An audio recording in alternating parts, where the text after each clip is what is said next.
আসন্ন বিশ্বকাপের শিরোপা জিততে চলেছে লিওনেল মেসির আর্জেন্টিনা। বল পায় নান্দনিক ফুটবলের পাশাপাশি 4 দশক আগের দারুণ দুটি সমীকরণে আরও একবার কপাল খুলছে আলবিসেলেস্তাদের। কোন সেই সমীকরণ যাতে আর্জেন্টিনার চতুর্থ বিশ্বকাপ জয়ের সমূহ সম্ভাবনা দেখছেন ভক্তরা? সেসবের আদ্যপান্তই থাকছে প্রতিবেদনে। দরজায় কড়া নাড়ছে 2026 ফিফা বিশ্বকাপ, আর ফুটবলের এই বৈশ্বিক আসরের প্রাকাল্যে দারুণ দুটি সমীকরণ গোটা ফুটবল বিশ্বকে এক রোমাঞ্চকর ইতিহাসের পুনরাবৃত্তির আভাস দিচ্ছে, যেখানে পরিসংখ্যান এবং নিয়তি একই সূত্রে গাঁথা পড়েছে। ইতিহাসের পাতায় ফিরে তাকালে দেখা যায় যে 1986 সালে মেক্সিকোর মাটিতে যখন ফুটবল ঈশ্বর ডিয়েগো ম্যারাডোনা তার জাদুকরী নৈপুণ্যে আর্জেন্টিনাকে বিশ্বসেরার মুকুটে পরিয়েছিলেন, ঠিক সেই আসরের মধ্যপ্রাচ্যের দেশ ইরাক প্রথমবারের মতো বিশ্বকাপে অংশগ্রহণ করেছিল।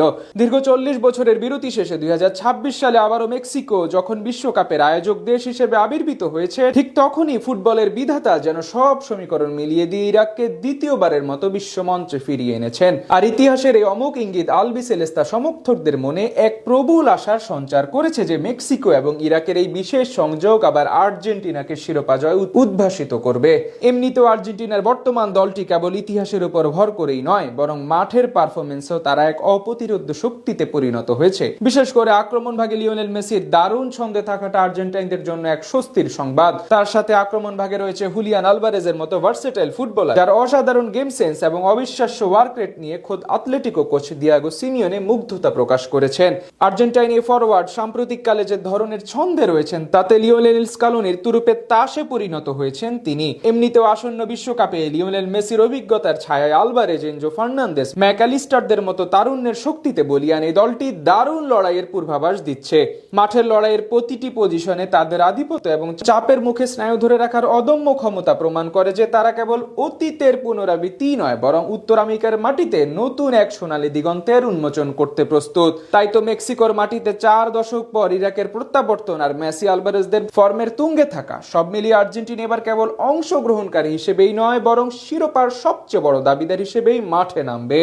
নবীন এবং প্রবীণদের মিশেলে কোচ লিওনেল স্কালোনির অধীনে এমনিতেও দারুণ ছন্দে রয়েছে আর্জেন্টাইনরা। সবশেষ প্রীতি ম্যাচ দুটিতে দারুণ জয় পাওয়ার পাশাপাশি লিওনেল মেসি সহ দলের অধিকাংশ ফুটবলাররাই বিশ্বের শীর্ষস্থানীয় লিগগুলোতে বল পায়ে দারুণ নৈপুণ্য দেখাচ্ছেন। গোলবারের নিচে অভিজ্ঞ এমিলিয়ানো মার্টিনেজ আর রক্ষণে লিসান্দ্রো মার্টিনেজ ও ক্রিশ্চিয়ান রোমেরোর দুর্ভেদ্য জুটি প্রতিপক্ষের দলের গোল করার পথে সবচেয়ে কঠিনতম বাধা হয়ে দাঁড়াবে। এর বাইরে মাঝ মাঠে এনজো ফার্নান্দেস ও ম্যাকালিস্টাররা খেলার নিয়ন্ত্রণ ধরে রাখতে সিদ্ধহস্ত। আর আক্রমণভাগে এই মুহূর্তে বিশ্ব ফুটবলে আর্জেন্টাইনদের যেন জুড়ি মেলা ভার। কিংবদন্তি লিওনেল মেসির সাথে জুলিয়ান আলভারেজ, লাউতারো মার্টিনেজ ও পাওলো দিবালা তো আগ থেকেই ছিল। এর সাথে নতুন করে যুক্ত হয়েছে ফুটবল সেন্সেশন নিকো পাস, বল পায়ে যার কাড়ি কুড়িতে দিশেহারা হয়ে পড়ে বিশ্বসেরা ডিফেন্ডাররা।